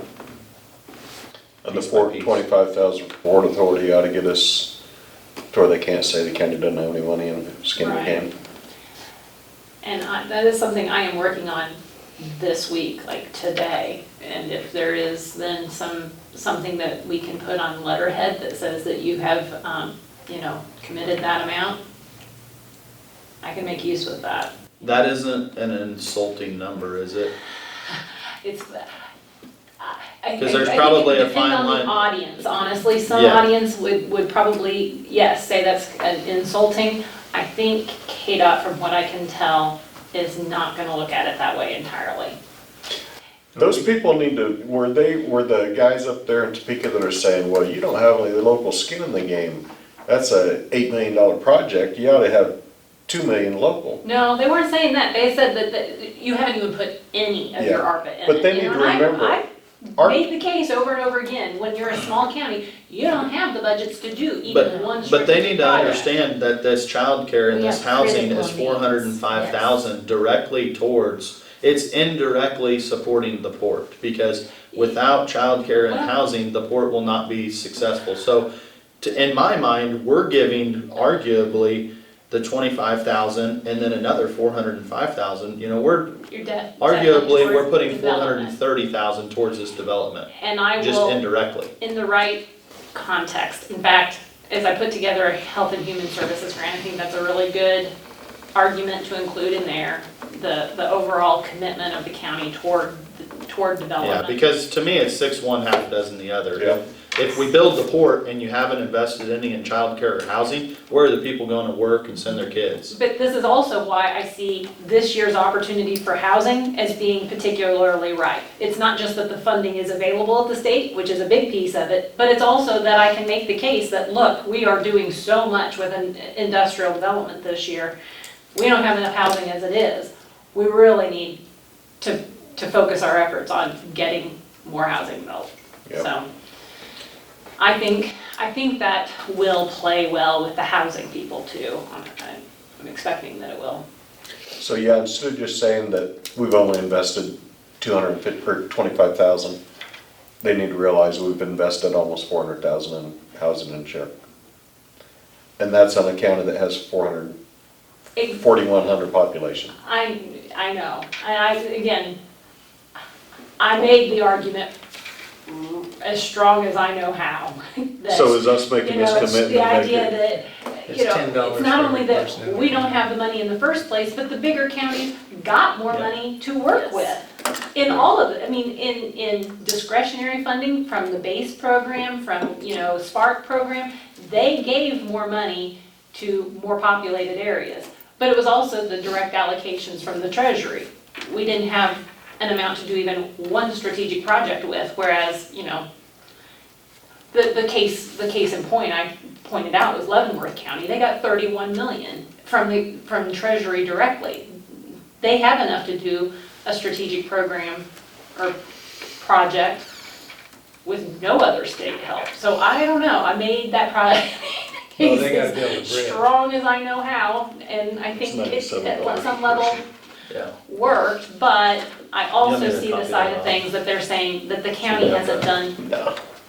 even a You little want a bit. copy And of that that I can file? at least I can at least say, we're doing Yeah, I got it. something. I It's think I what wrote most of it. fits within the Okay. scope of So, size of county end we result are. is 270. So do you need any more, anything else other than just the commitment that that's what we're gonna do?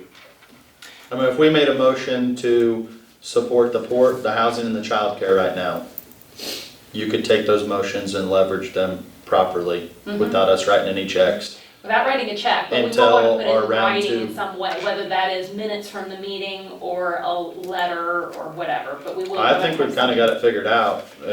There's no recourse. just as long as everybody understands, if the state for some reason would pull our round two, these numbers are not gonna work out the Yeah. way we have them set, but that'd be worst case scenario, I guess. And I got to thinking about it on the way back, actually, this amount of money isn't coming from the state, it's coming from the feds directly. It's Department of Treasury that does that. They But, are, yeah, yeah, Okay. and we're subject to audit, Yeah. more so than the state. So are you guys It's the okay Department of Treasury. with that? Yep. You wanna because it's do over those motions? 750,000 in one calendar year. Actually, you won't have to do a single source audit, because it's not one calendar year. 400 one year, 400 next. No, I don't think so, because, yeah, you won't be going over your 750,000, so yeah, you shouldn't be subject to a single audit. Are you okay with these Yeah, but motions? regardless, it's still a Treasury Department, and they could do Yes, an do audit, whatever they want. you know. Whether we're below that or above it, yeah, it could be.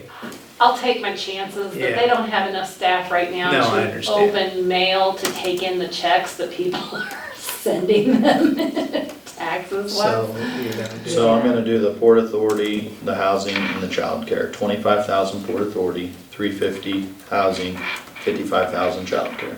Yep. Okay, do it.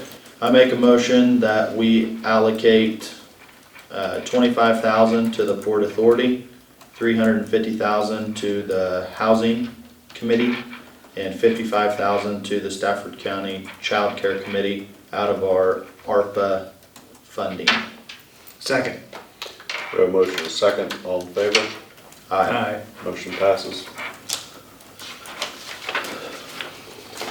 You guys got anything else?